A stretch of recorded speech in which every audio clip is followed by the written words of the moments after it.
Meus amigos, vamos dar continuidade à apresentação do que nós denominamos os 4 flagelos que atingem nosso país. Na apresentação anterior, nós abordamos como eliminar a violência no Brasil. Violência que é o primeiro flagelo que nos atinge no momento. O segundo flagelo diz respeito ao desemprego. O desemprego é massa, que há muitos anos também o povo brasileiro sofre as suas consequências. E este é o tema que nós deveremos abordar a partir deste momento. Como eliminar o desemprego no Brasil. A nossa próxima apresentação vai contemplar o terceiro grande flagelo que atinge o nosso país, que é a pobreza extrema, que é um problema que vem desde que Cabral aportou em nosso país, mas que atinge, no momento atual, níveis extremos, eu diria catastróficos. Então, no próximo vídeo, nós deveremos abordar como eliminar a pobreza no Brasil.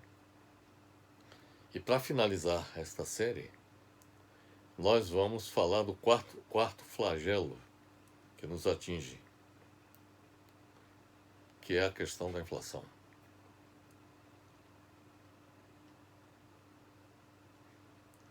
E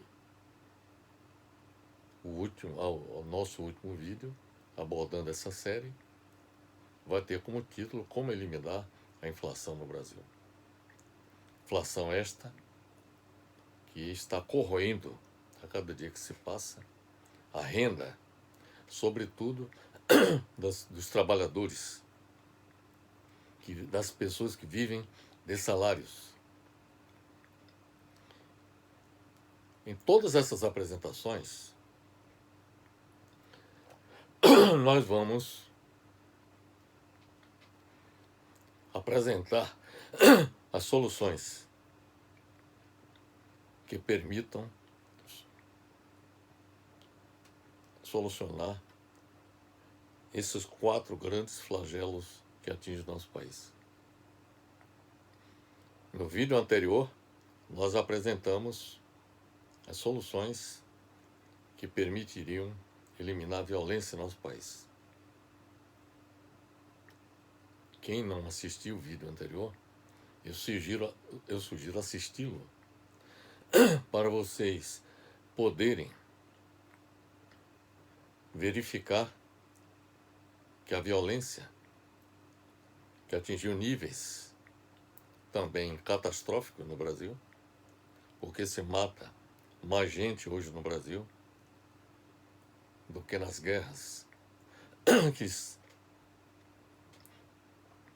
que eclodiram nos últimos anos.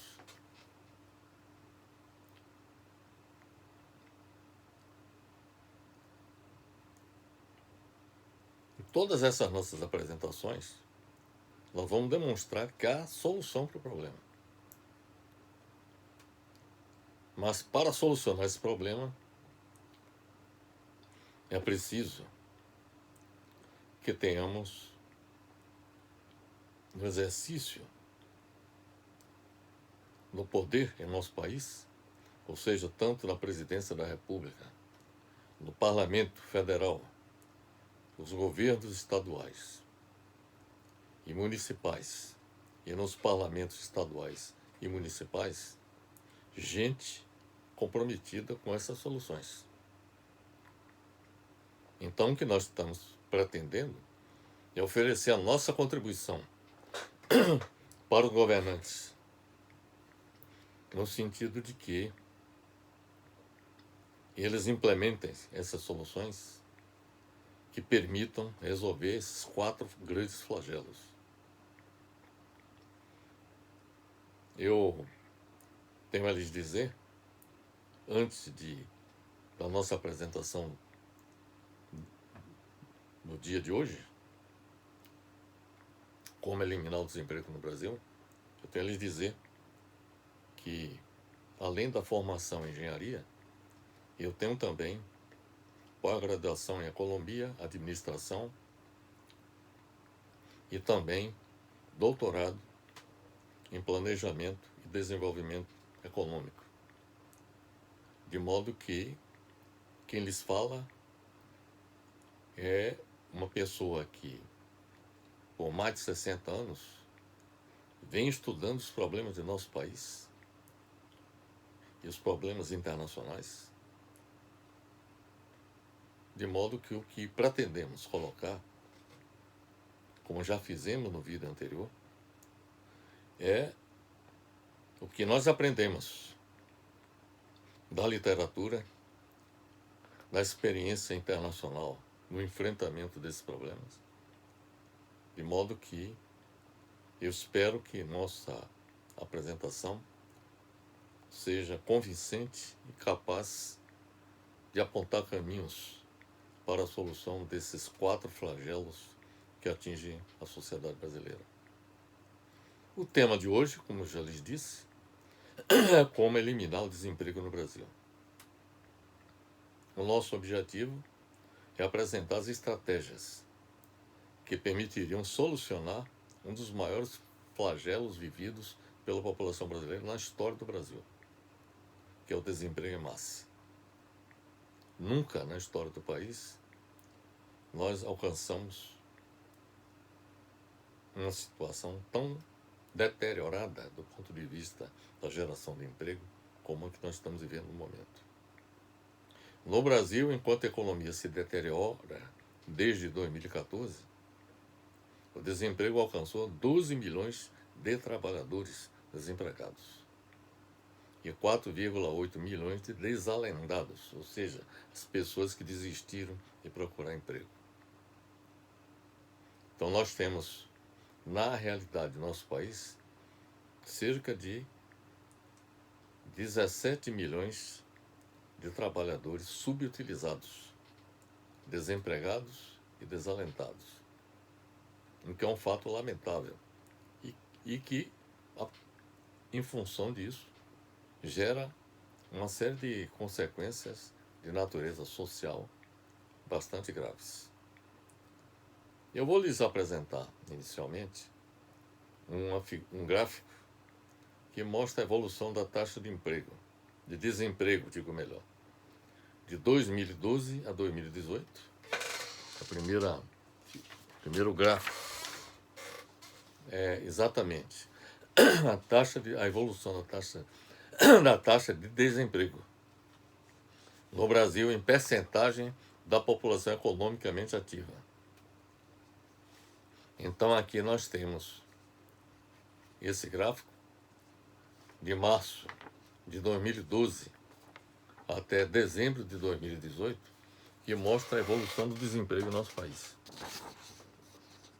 Dá para perceber que o desemprego, que era da ordem de 7% até 2014, o desemprego era da ordem de 7% até 2014.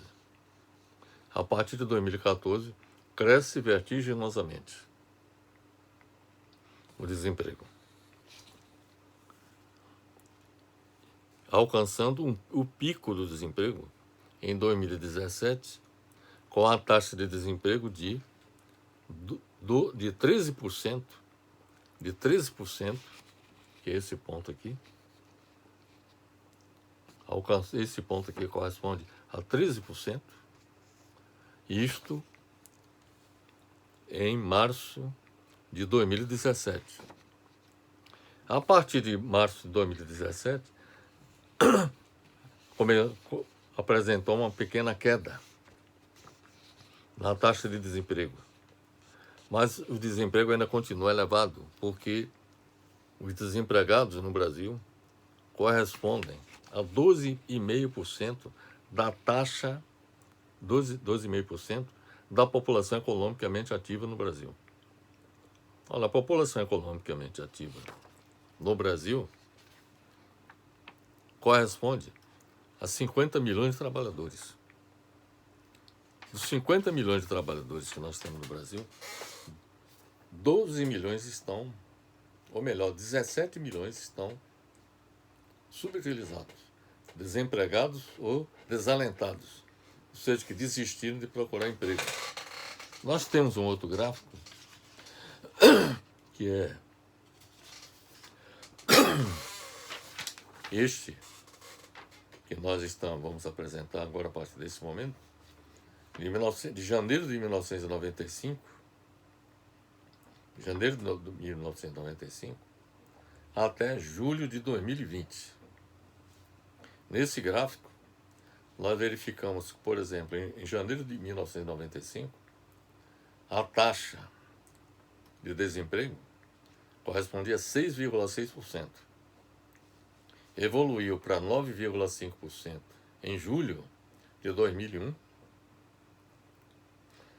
A partir de julho de 2001, apresentou decréscimo o desemprego, evoluindo de 9,5% para 6,9% em julho de 2014, ou seja, 7%, conforme nós apresentamos no gráfico anterior, e de julho de 2014 evoluiu de 7% para 14%, que é o que mostra esse gráfico aqui. Aqui mostra janeiro de 1995, que era 6,6%, evoluiu para 9,5% o desemprego em julho de 2001, e a partir de julho de 2001 começou a haver uma queda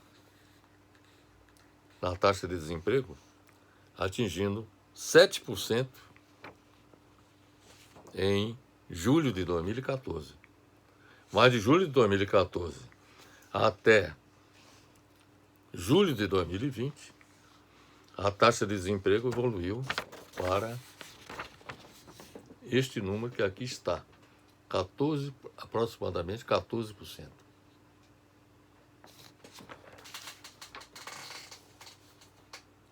Bem, a análise dessas figuras permite constatar que a situação do desemprego se agravou a partir de 2014, quando houve um crescimento vertiginoso da taxa de desemprego,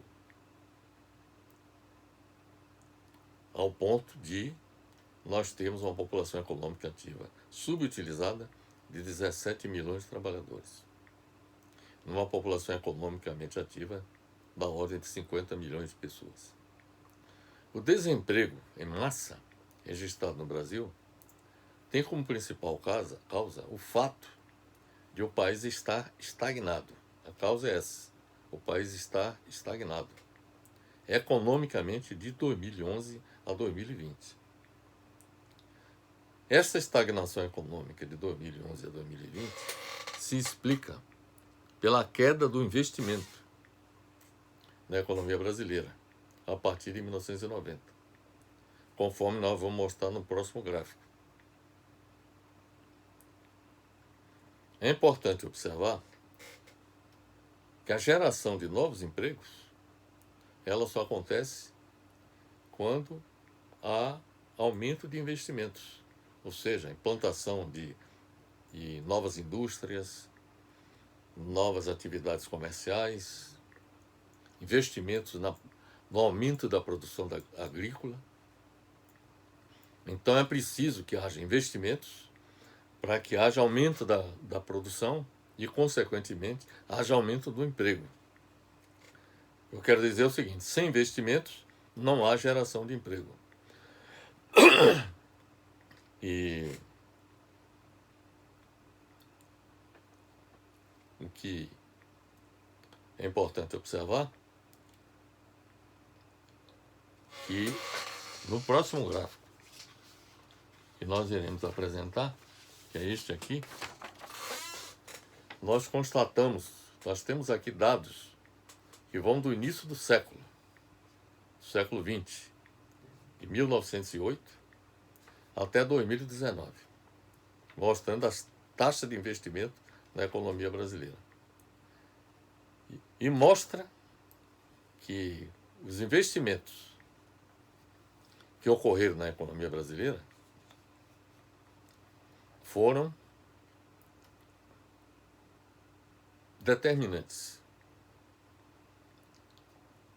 do crescimento econômico do país, ou seja, do crescimento do PIB, ou seja, da riqueza nacional. Mas o aumento do investimento significou aumento do emprego, aumento da oferta de emprego das pessoas, na medida que investimentos, tanto na área agrícola, quanto na área industrial, quanto na área de infraestrutura, de energia, transportes e comunicações, tudo isso contribuía para que houvesse aumento do emprego, da geração de emprego. Nós temos aqui no gráfico o seguinte, por exemplo, do início do século até 1930, a economia brasileira teve crescimentos erráticos, ou seja, não teve um crescimento firme. Houve um pico, por exemplo, em 1914, depois houve uma queda, depois uma subida em 1920, depois uma queda que atingiu o ponto mais baixo em termos de taxa de investimento em 1930. Coincidentemente, com a Revolução de 30, quando Getúlio Vargas foi alçado ao poder no Brasil.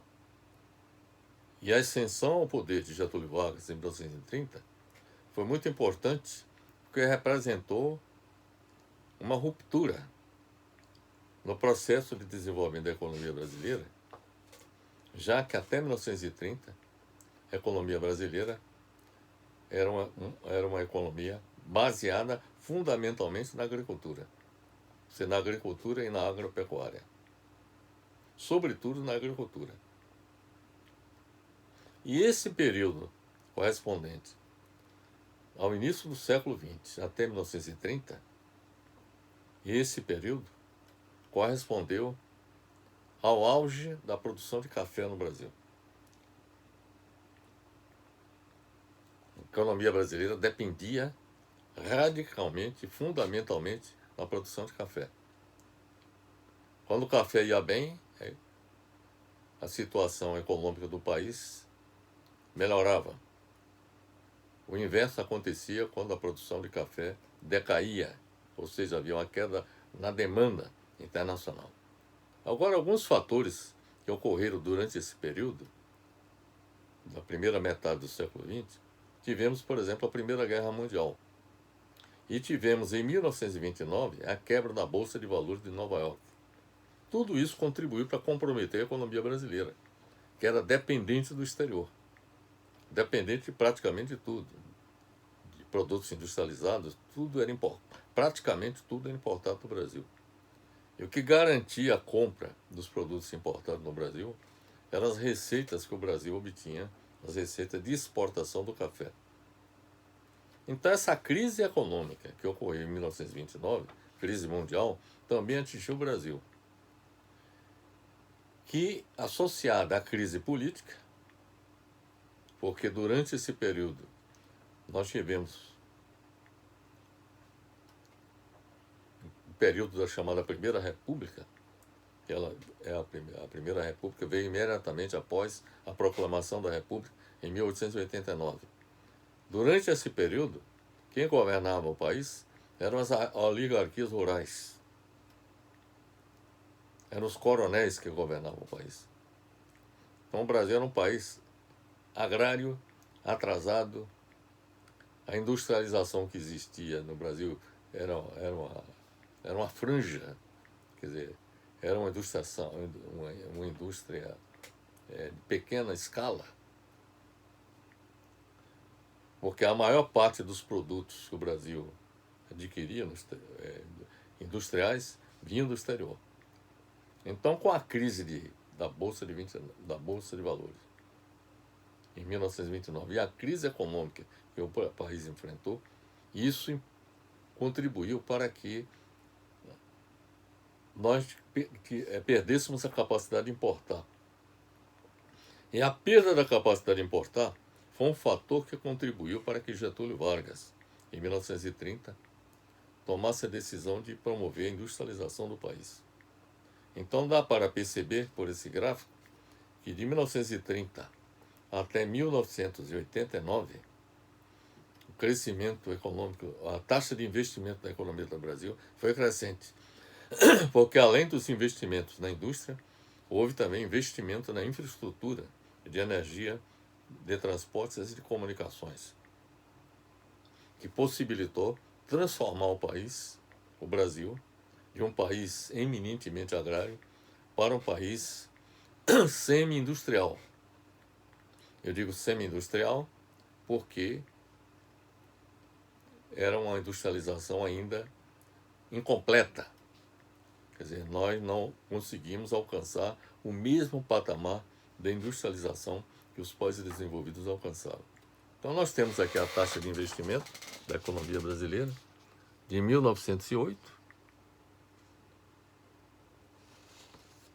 Observe que de 1908 até 1930, a evolução foi essa. Eu diria que foi até declinante. Quer dizer, a taxa de investimento foi declinante, atingido o ponto mais baixo em 1930, aqui, esse ponto. Com a ascensão ao poder de Getúlio, a taxa de investimento passou a crescer.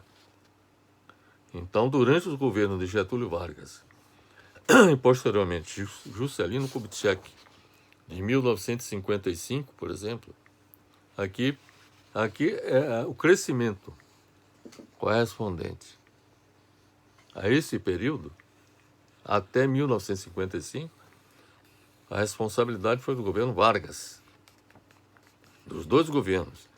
O governo Vargas de 1930 a 45 e de 1950 a 1954, quando ele se suicidou também devido a uma crise política, e para não ser apeado do poder, ele preferiu se matar. Mas depois da queda de Vargas do poder, em 1954, Juscelino Kubitschek se elegeu em 1955. Então aqui nós temos os dados referentes a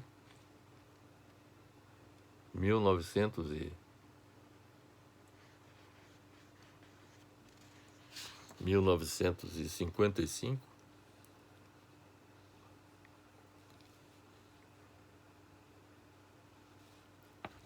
corresponde a esse período aqui, 1955. De 1955 até 1960, esse período aqui corresponde exatamente à contribuição de Juscelino. Mas depois de Juscelino, ascendeu ao poder João Goulart, mas ele foi derrubado. E assumiu o poder os generais da ditadura militar. E os generais da ditadura militar também mantiveram a mesma política de industrialização que foi iniciada por Getúlio Vargas, dada continuidade por Juscelino e mantida pelos governos militares, até 1985, quando os militares deixaram o poder. E aqui os dados de 1989 correspondem já ao período do governo Sarney. Mas a partir de 1990, quando ascendeu o poder Collor, depois de Collor, Fernando Henrique, depois de Fernando Henrique, Lula, Dilma Rousseff e até chegar Jair Bolsonaro, percebe-se que as taxas de investimento foram declinantes nesse período. Quando a taxa de investimento é declinante em uma economia, significa que a economia não vai bem.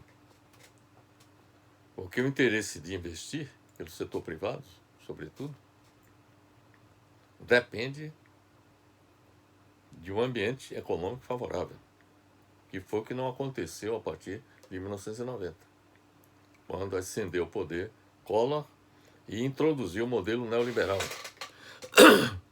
que é o principal responsável pelo desastre econômico que o país enfrenta no momento.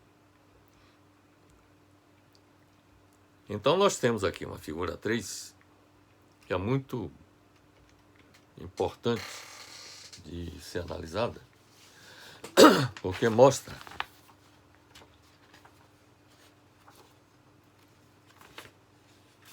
sem sombra de dúvidas a diferença entre os 3 estágios de desenvolvimento da economia brasileira iniciado no século XX.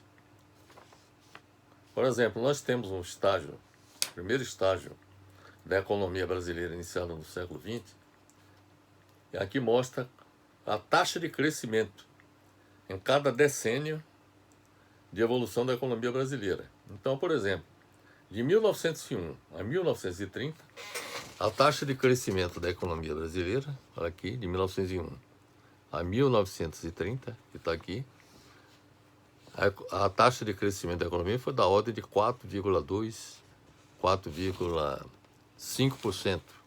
A evolução foi essa, em cada decênio. Aqui foi no decênio 1901 a 1910, aqui de 1911 a 1920, e aqui de 1921 a 1930.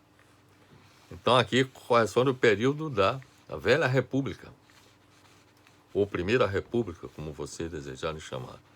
Período que era controlado, o governo era controlado pelas oligarquias rurais existentes no país.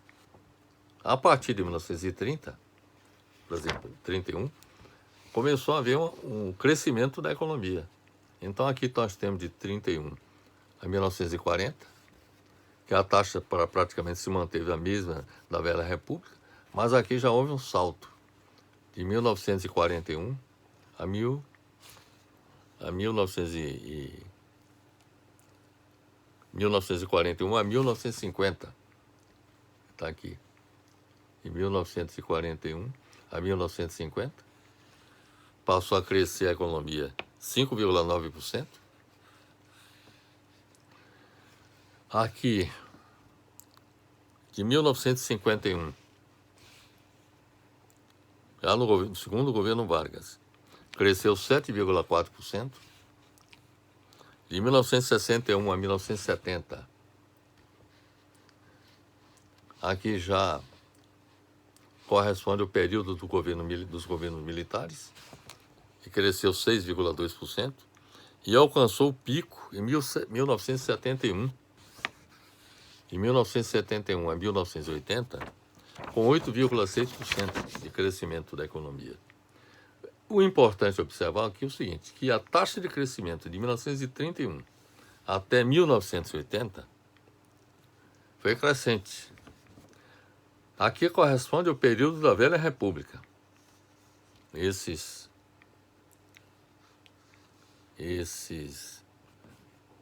2 primeiros anos aqui correspondem ao período da Velha República. Ou melhor, esses 2 primeiros anos aqui correspondem ao período da Velha República.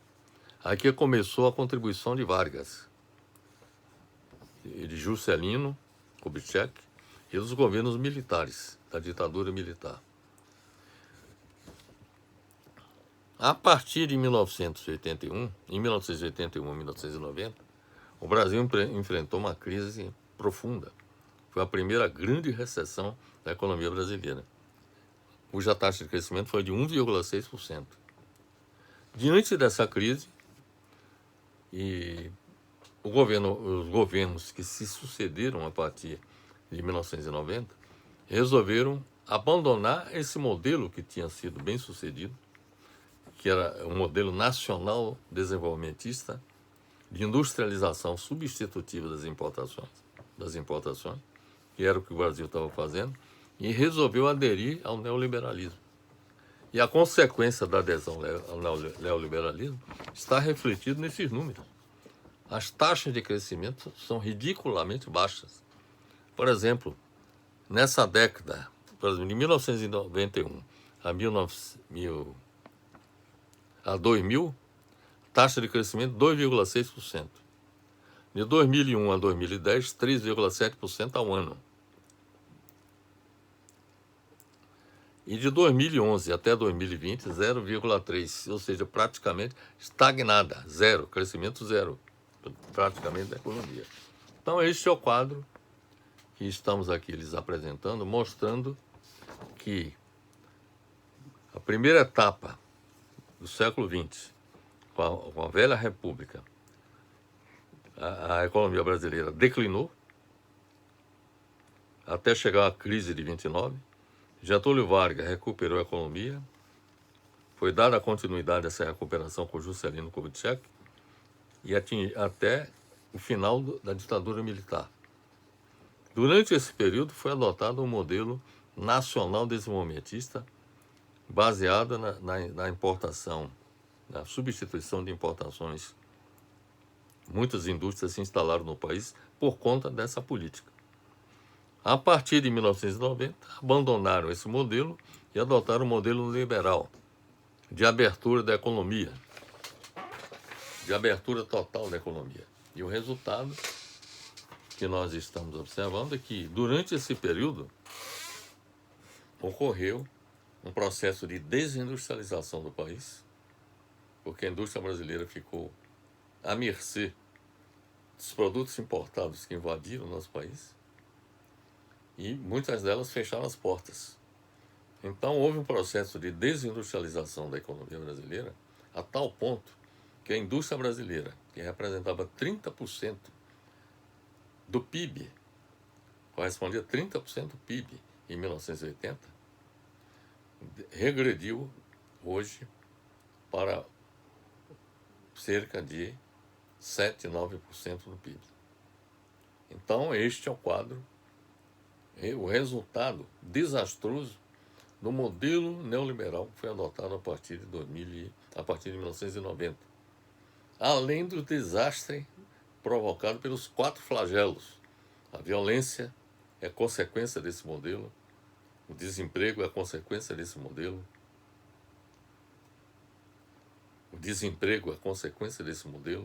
e a inflação também é consequência desse modelo.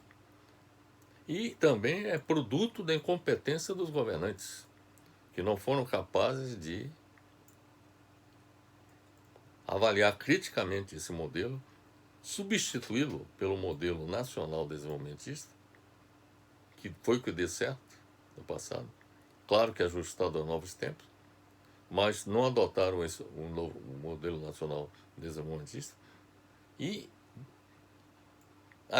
os governantes abdicaram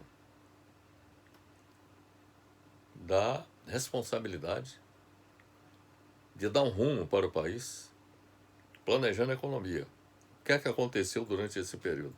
A economia ficou à mercê do mercado. Então, os governantes ficaram assistindo praticamente o desastre e nada fizeram para enfrentá-los. Então, meus amigos,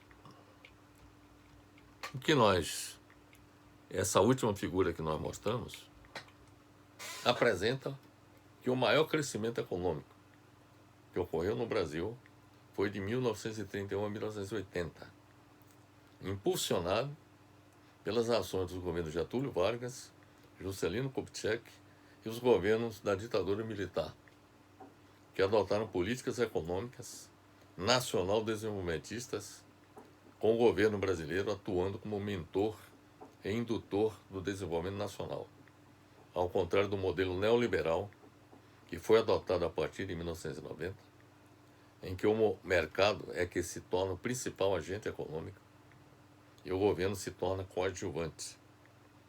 A prática vem demonstrando esses quadros, essas figuras que nós apresentamos e os números, que nós mostramos demonstram a inviabilidade do modelo econômico neoliberal no Brasil.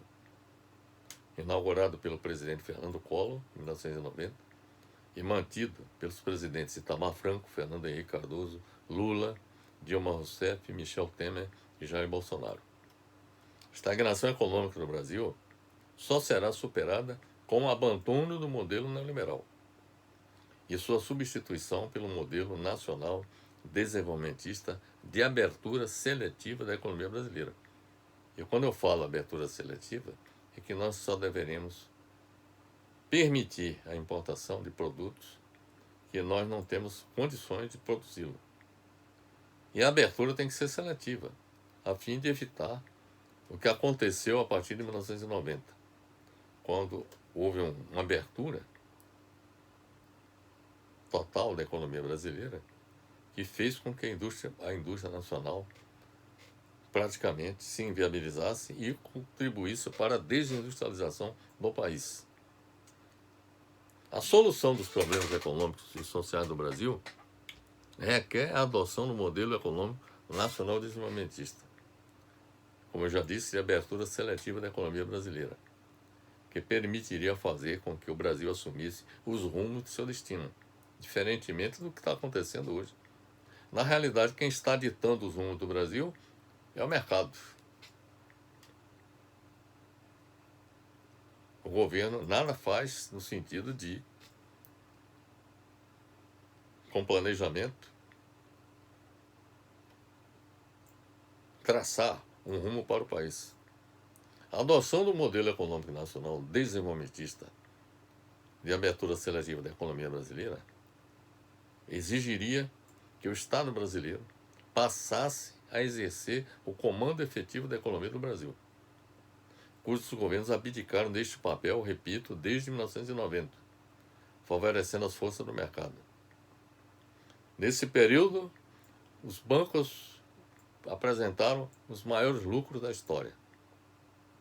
O capital internacional ocupou cada vez mais espaços dentro da economia brasileira, a tal ponto que o setor industrial, praticamente 80% da indústria brasileira, se tornou multinacional.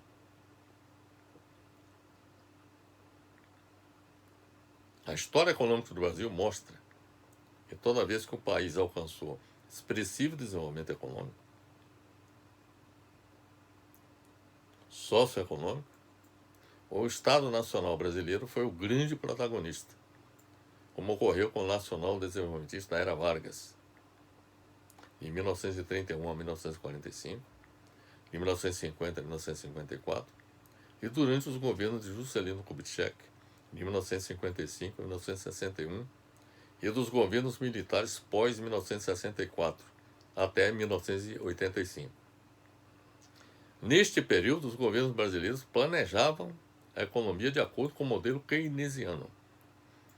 Sobre o modelo keynesiano, o termo keynesiano está associado à figura do Lord Keynes, grande economista, um dos grandes economistas britânicos, que propôs um modelo econômico que permitiria assegurar a estabilidade da economia e evitar as crises como essas que nós estamos vivenciando no Brasil no momento. Então, neste período, dos governos Juscelino, aliás, dos governos Vargas, Juscelino e dos governos militares, os governos planejavam a economia de acordo com o modelo keynesiano, que defende que o Estado atue como um agente ativo na promoção do desenvolvimento econômico, contra a recessão e a alta no desemprego, que é o oposto do modelo econômico neoliberal existente no Brasil. Os fatos que estão acontecendo hoje no Brasil demonstram inequivocamente que não podemos prescindir da presença do Estado como mentor do processo de desenvolvimento nacional. Não podemos transformar o Estado em mero coadjuvante das forças do mercado que passam a ditar, como está acontecendo hoje, os rumos do país, em prejuízo da grande maioria da população brasileira. Prejuízos que se traduzem em violência, desemprego, que se traduz em pobreza extrema e em inflação galopante, como a que estamos vivenciando no momento. Com a adoção do modelo econômico nacional desenvolvimentista, será possível eliminar o desemprego existente no Brasil, com a implementação das estratégias governamentais seguintes. Eu vou lhes dizer exatamente quais são as estratégias que precisam ser desenvolvidas para superar a questão do desemprego no Brasil. São essas.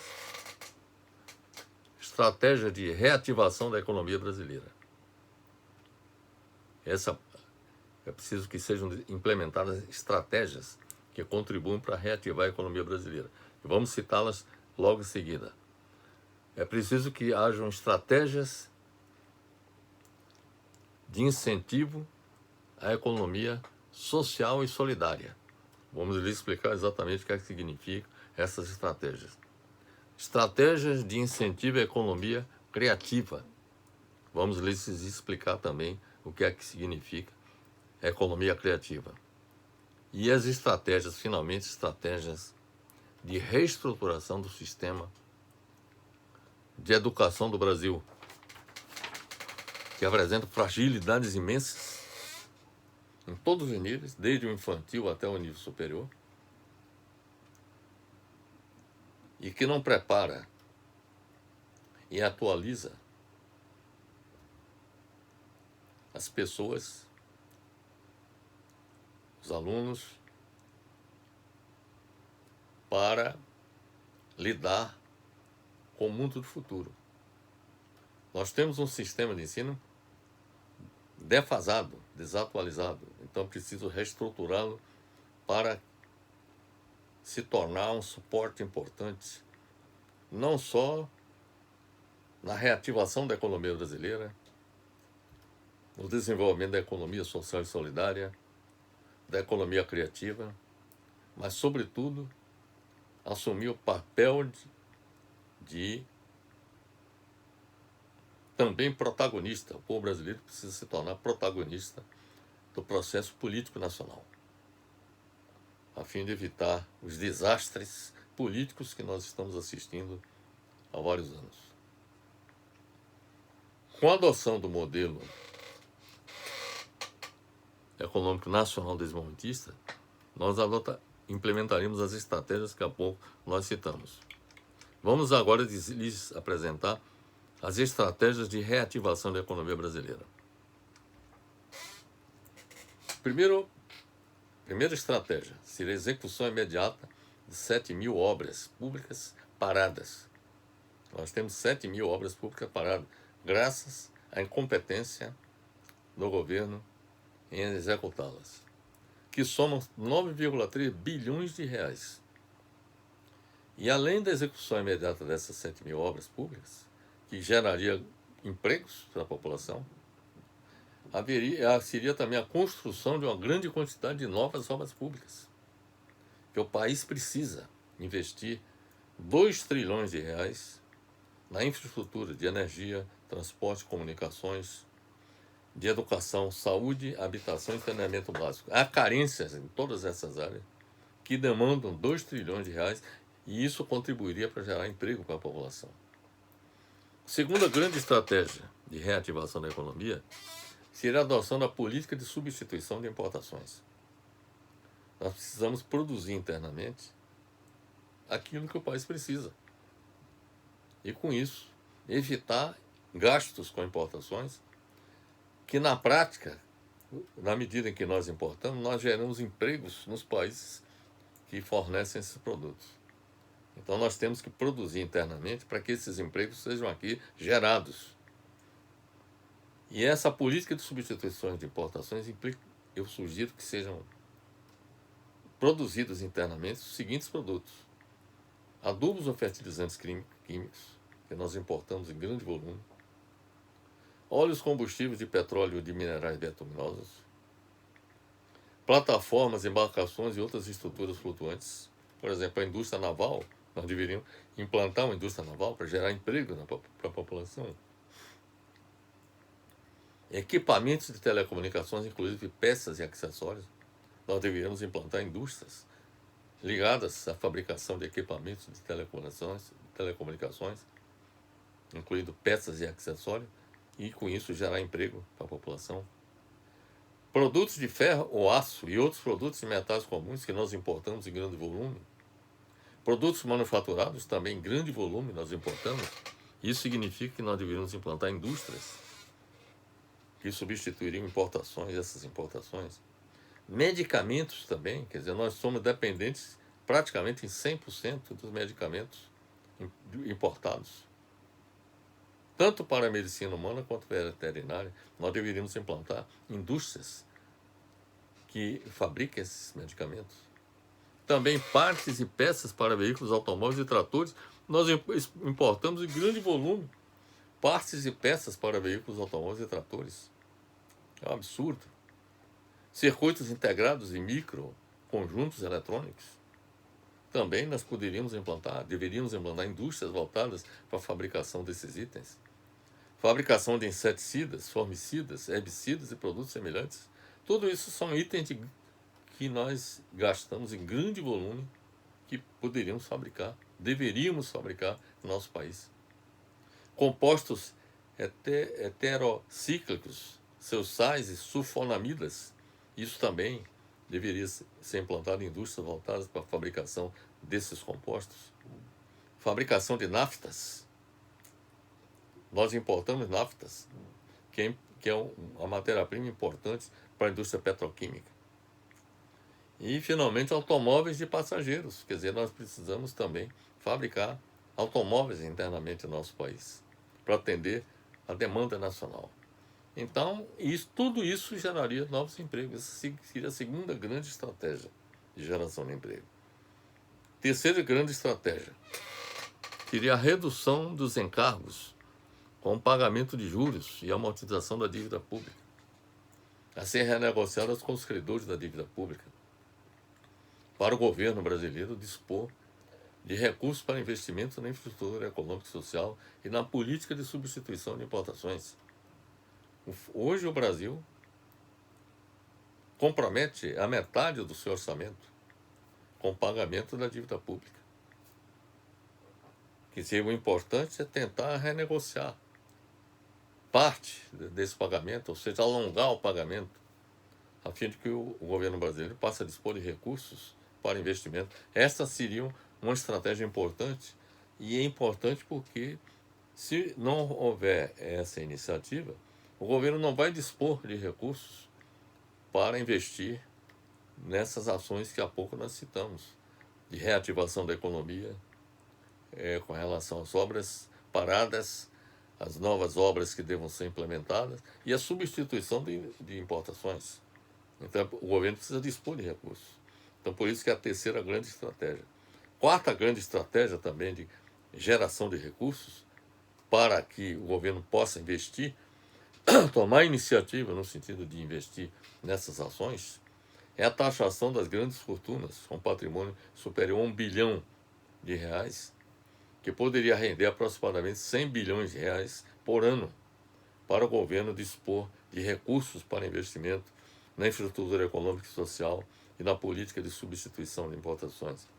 A quinta grande estratégia seria o aumento do imposto sobre o sistema financeiro, que tem lucros exorbitantes, para que o governo possa dispor de recursos para investimento também na infraestrutura econômica e social e na política de substituição de importações.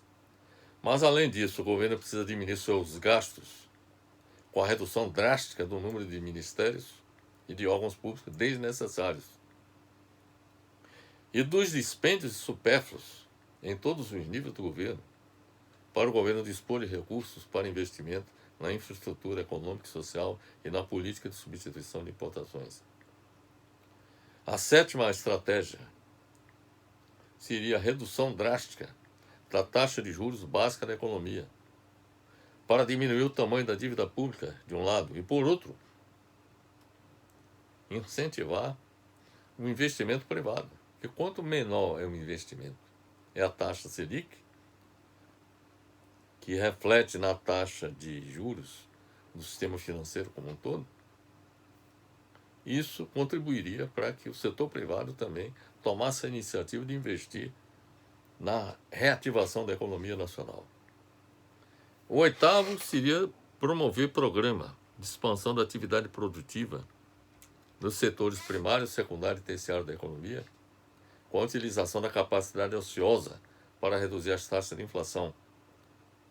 Mas, além de reduzir as taxas de inflação, a utilização da capacidade ociosa geraria emprego, praticamente com investimento zero. O investimento seria basicamente na operacionalização da indústria, vamos dizer assim, que tem capacidade ociosa, e na medida que haja essa operacionalização da indústria, reduzindo a capacidade ociosa, isso geraria mais emprego também. Estimular o agronegócio e a produção industrial com a concessão de incentivos fiscais. É preciso que o governo ofereça também incentivos fiscais à produção, tanto do agronegócio como da produção industrial. Conceder empréstimos a juros atrativos para empresas. Reduzir drasticamente as taxas de juros bancárias para incentivar o consumo das famílias e o investimento pelas empresas. Implantar o câmbio fixo em substituição ao câmbio flutuante para incentivar as exportações. Mas é importante que o governo tenha o comando da taxa de câmbio e não ficar à mercê do mercado, cujos valores flutuam de acordo com o conjunto das moedas existentes no mundo. E reduzir, finalmente, a vulnerabilidade externa do Brasil com controle de capitais, que seria realizado com a tributação sobre a entrada de capital estrangeiro, exigindo que determinada percentagem do investimento estrangeiro fique retida em reserva por determinado número de dias, junto ao Banco Central, para limitar a volatilidade dos fluxos de capitais. Então, essas são, portanto, meus amigos, as estratégias necessárias para reativar a economia brasileira. Nada disso o governo atual realiza. Fica inerte. Simplesmente não toma nenhuma ação proativa, simplesmente porque o ministro da Economia é um mentor, é um fundamentalista do neoliberalismo. Então ele é partidário da tese de que a iniciativa de reativar a economia é do mercado. Só que o mercado não vai investir simplesmente porque a economia está em frangalhos. Então o governo é que tem que agir para tirar a economia dessa situação em frangalhos. E as iniciativas de reativação da economia são essas que há pouco nós apresentamos.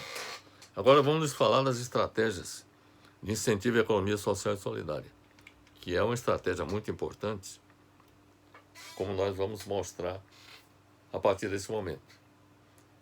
O que eu quero dizer é o seguinte, que além de reativar a economia para eliminar o desemprego, com essas estratégias que há pouco nós apresentamos, o governo brasileiro deveria incentivar o desenvolvimento da economia social e solidária, que é uma das soluções capazes de atenuar o problema do desemprego e abrir caminhos para inventar no futuro outras maneiras de produzir e consumir, contribuindo para a maior coesão social. A economia social e solidária é um novo modelo de desenvolvimento econômico, social, político e ambiental, que tem uma forma diferente de gerar trabalho e renda em diversos setores, seja nos bancos comunitários, nas cooperativas de crédito, nas cooperativas da agricultura familiar, na questão do comércio justo, nos clubes de troca. A economia social e solidária constitui uma nova forma de organização do trabalho e das atividades econômicas em geral, emergindo como uma importante alternativa para a inclusão de trabalhadores no mercado de trabalho, dando uma nova oportunidade aos mesmos através da autogestão. O governo, por exemplo, deveria criar as condições para que esse tipo de economia social solidária se estabeleça. Com base na economia social e solidária, existe a possibilidade de recuperar empresas de massa falida. Por exemplo, as empresas que faliram, por exemplo, poderia se tornar um instrumento da economia social e solidária. A recuperação de empresas de massa falida poderia ser dada continuidade às mesmas, com um novo modo de produção, em que a maximização do lucro, que faz parte do modelo em geral do sistema capitalista, a maximização do lucro deixaria de ser o principal objetivo, dando lugar à maximização da quantidade e da qualidade do trabalho. O objetivo era maximizar o trabalho e não maximizar o lucro. Pode-se afirmar que a adoção da economia social e solidária é, sem sombra de dúvidas, a solução que permitiria, nos marcos do capitalismo, fazer frente ao desemprego em massa, que tende a crescer de forma vertiginosa no futuro. Esse é um detalhe importante. Com a substituição de trabalhadores qualificados e não qualificados por robôs no mercado de trabalho. Porque o desemprego que nós estamos enfrentando, ele resulta, digamos assim, da queda do crescimento da economia, mas também do uso de novas tecnologias que implicam no uso de robôs nos processos produtivos. Trata-se de uma importante alternativa à economia social e solidária para a inclusão de trabalhadores no mercado de trabalho, dando uma nova oportunidade aos mesmos para trabalharem com um novo modo de produção, em que o lucro deixa de ser o principal objetivo. Então é preciso que haja a montagem de um modelo com essas características para que possam ser gerados empregos em grande número.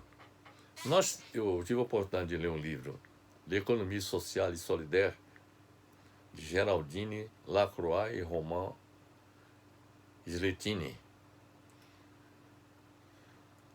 Neste livro, seus autores informam que, do comércio equitativo à poupança solidária, passando por inovações sociais no campo da proteção ao meio ambiente, da luta contra a exclusão social ou pela igualdade de oportunidades, a economia social e solidária oferece respostas a numerosas questões da sociedade contemporânea.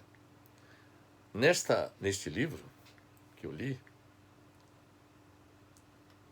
de Geraldine Lacroix e Romain Sletini, consta a informação de que a economia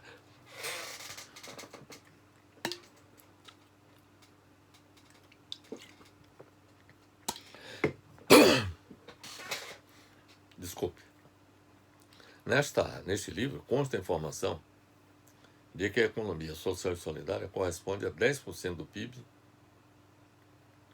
e é responsável por 13% do emprego na França. Veja o peso que a economia social e solidária representa na França. Ela é responsável por 10% do PIB da França, e que não é um PIB pequeno. Uma das 3 ou 4 maiores economias do mundo. E é responsável pela geração de 13% do emprego na França. No Brasil, a economia social e solidária representa apenas 1% do PIB. Se na França contribui com 9%, nós poderíamos evoluir nessa direção. Trabalhar para que a economia social e solidária no Brasil alcance esse patamar. Então, esse é um desafio e fica posto aí como a ser enfrentado para gerar emprego no Brasil. O desenvolvimento da economia social e solidária. As estratégias de incentivo à economia criativa, que são as próximas estratégias que nós vamos demonstrar, eu diria o seguinte, que a economia criativa é uma das maneiras mais eficazes de gerar novos empregos. Tomando por base a opinião de George Windsor, que é o diretor de pesquisa da Nesta, que é uma organização sem fins lucrativos britânicas, que tem por objetivo estimular 12 setores da economia criativa no Reino Unido. Essa informação eu obtive numa publicação de Adam Marisa Gil. A economia criativa é a saída para o desemprego? Diz especialista, o especialista que essa autora se refere é George Windsor, que é o diretor de pesquisa da Nesta. Ela informa nessa publicação que, na visão de Windsor, a criação de empregos ligados à criatividade tem enorme potencial para movimentar a economia.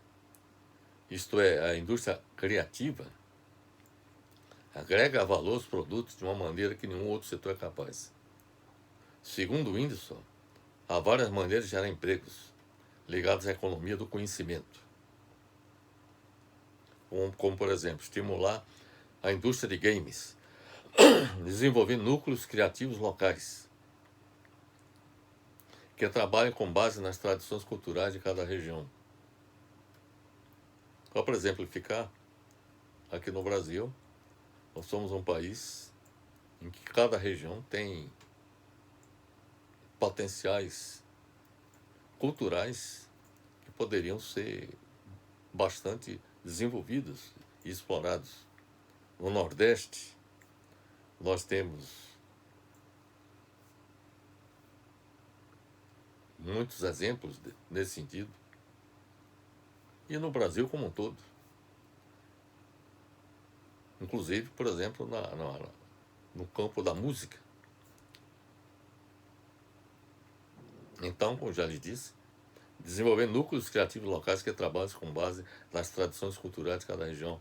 Facilitar o crédito para setores criativos da economia. Quer dizer, o governo precisa criar condições para que haja disponibilidade de crédito para que esses setores se desenvolvam. Investir em educação voltada para o design e para a tecnologia. Segundo o Windsor, caso o governo britânico abrace essas medidas, ele acredita ser possível criar 1 milhão de empregos no Reino Unido até 2030. Segundo o Windsor, atualmente a economia criativa é um dos setores de maior crescimento na economia mundial. Ela também é uma das áreas mais rentáveis em termos de geração de lucros, empregos e exportação de bens e serviços. São atividades que estão muito relacionadas com o chamado empreendedorismo, mais ligadas à economia criativa.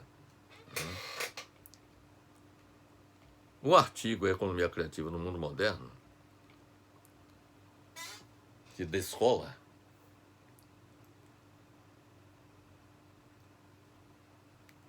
um site chamado da escola, se refere a atividades com, ele diz que a economia criativa se refere a atividades com potencial socioeconômico que lidam com criatividade, conhecimento e informação. Então veja bem quais são as atividades relacionadas com a economia criativa. São aquelas que lidam com criatividade, conhecimento e informação. Para entendê-lo, é preciso ter em mente que empresas desse segmento combinam a criação, produção e comercialização de bens criativos de natureza cultural e de inovação. Por exemplo, moda é algo que poderia ser bastante desenvolvido, incentivado e desenvolvido. Arte. Quer dizer, no Brasil existe arte em profusão em várias regiões do país que poderiam ser incentivadas. Tem a mídia digital, a publicidade, o jornalismo, fotografia e arquitetura. Em comum, empresas nesse segmento dependem do talento e da criatividade para efetivamente existirem. Elas estão distribuídas em 13 diferentes áreas: arquitetura, publicidade, design, artes e antiguidades, artesanato, moda, cinema e vídeo, é outra atividade criativa, televisão, editoração e publicações, artes cênicas, rádio, softwares de lazer e música. É importante dizer que, por focar em criatividade, imaginação e inovação, como sua principal característica, a economia criativa não se restringe apenas a produtos, serviços ou tecnologias. Ela engloba também processos, modelos de negócios, modelos de gestão, entre outros. Então, essas são as estratégias relacionadas com a economia criativa que poderiam ser desenvolvidas para gerar emprego em nosso país. E as últimas estratégias que nós vamos falar diz respeito às estratégias de reestruturação do sistema de educação do Brasil. De início, eu tenho a lhes dizer que a educação tem um papel fundamental. Eu acho que todo mundo concorda com isso. Tem um papel fundamental no sentido de preparar e atualizar trabalhadores em todos os níveis para o mercado de trabalho. Então é evidente que todo processo de desenvolvimento requer investimento maciço em educação, para preparar as pessoas para assumir os encargos do processo de desenvolvimento. Quanto mais preparado e atualizado estiver o trabalhador, maiores são as chances de obter e se manter no emprego. Isso é um ponto importantíssimo. Quanto mais preparado e atualizado estiver o trabalhador, maiores são as chances dele obter um emprego, é um aspecto. E outro é se manter no emprego, não ser excluído do emprego, inclusive pelos robôs. O Brasil tem um sistema de educação bastante desatualizado em relação às exigências para preparar os trabalhadores do futuro. Ainda se prepara no Brasil trabalhadores para um mundo do trabalho que está chegando ao fim. Urge reestruturar o sistema de ensino do Brasil para fazer frente aos novos desafios. Para reestruturar o sistema de educação no Brasil, é preciso superar inicialmente as fragilidades existentes no ensino fundamental, no ensino médio e no ensino superior. As fragilidades do ensino fundamental e médio do Brasil são evidenciadas pelos péssimos resultados obtidos pelos alunos brasileiros no Programa Internacional de Avaliação de Alunos do PISA, que busca medir o conhecimento e habilidades em leitura, matemática e ciência de estudantes com 15 anos de idade, tanto de países industrializados, membros da OCDE, como de países parceiros, como é o caso do Brasil. Para mudar esta realidade, é preciso fazer uma revolução na educação básica. Veja bem, revolução na educação básica e não apenas realizando reformas pontuais no ensino, como tem acontecido nos últimos tempos no nosso país. Por sua vez, as debilidades do ensino superior no Brasil são demonstradas pelo ranking das universidades em todo o mundo, realizado pelo THE, que é o Times Higher Education. É uma instituição que faz pesquisas sobre o desempenho de estudantes universitários e a produção acadêmica nas áreas de engenharia e tecnologia, artes e humanidades, ciências da vida, saúde física e ciências sociais, e considera ainda pesquisa, transferência de conhecimento e perspectiva internacional, além do ambiente de ensino. As universidades brasileiras têm se classificado bem distante das melhores universidades do mundo. Para superar as fragilidades existentes no ensino fundamental, no ensino médio, no ensino superior do Brasil, é preciso fazer uma revolução na educação brasileira em todos os níveis.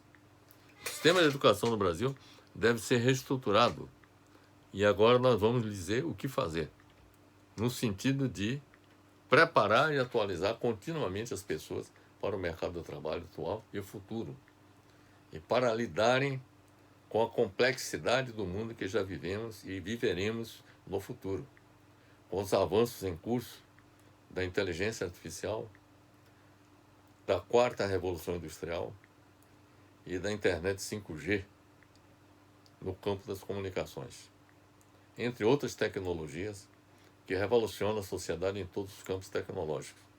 É preciso preparar e atualizar as pessoas para o mercado de trabalho, que está mudando em consequência dessas revoluções tecnológicas, em que todos terão que lidar em um ambiente altamente complexo, com máquinas superinteligentes.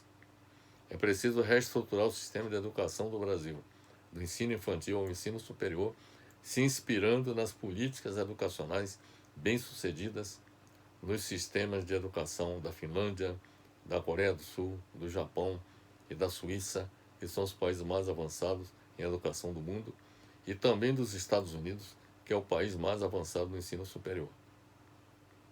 Além disso, é preciso preparar as pessoas para exercer a cidadania plena. É preciso que o estudante brasileiro adquira a consciência da importância deles se tornarem agentes ativos no desenvolvimento de nosso país.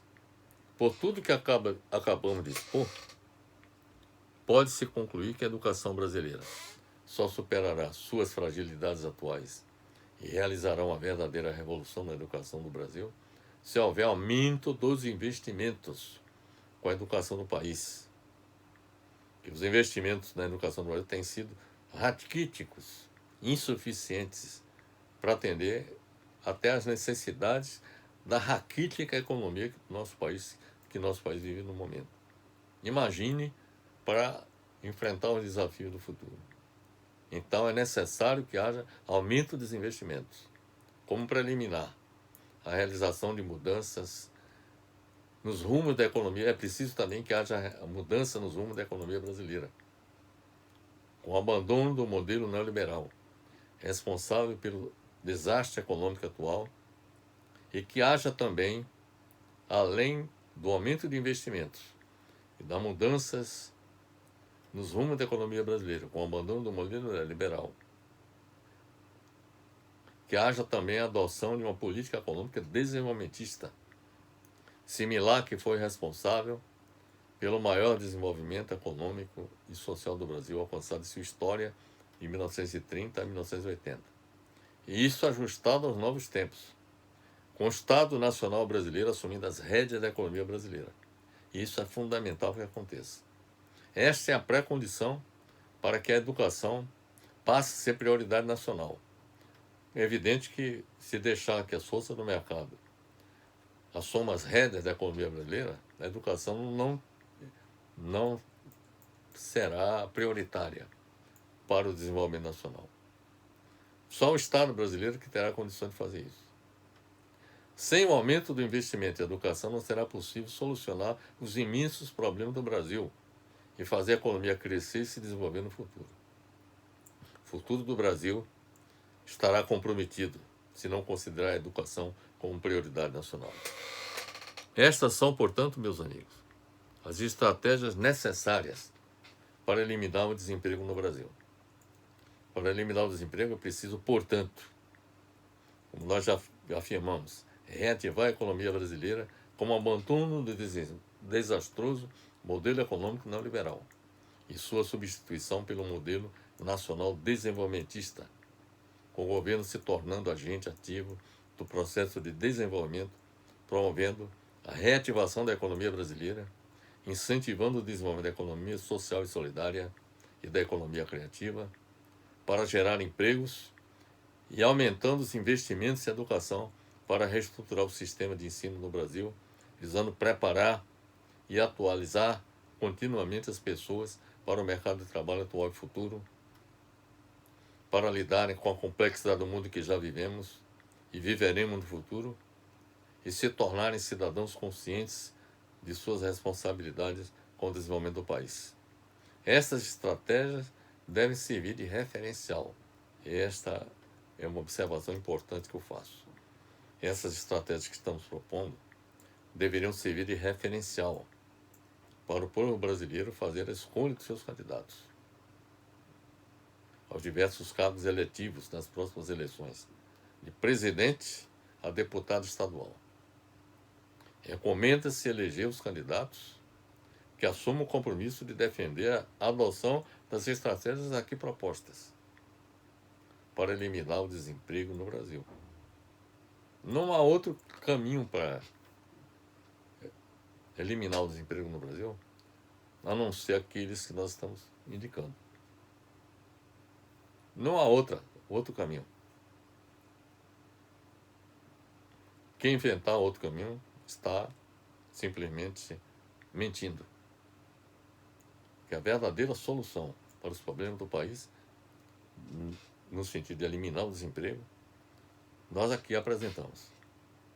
Espero que eu tenha sido convincente, meus amigos, em nossa apresentação, e fica aqui meu abraço fraternal para todos.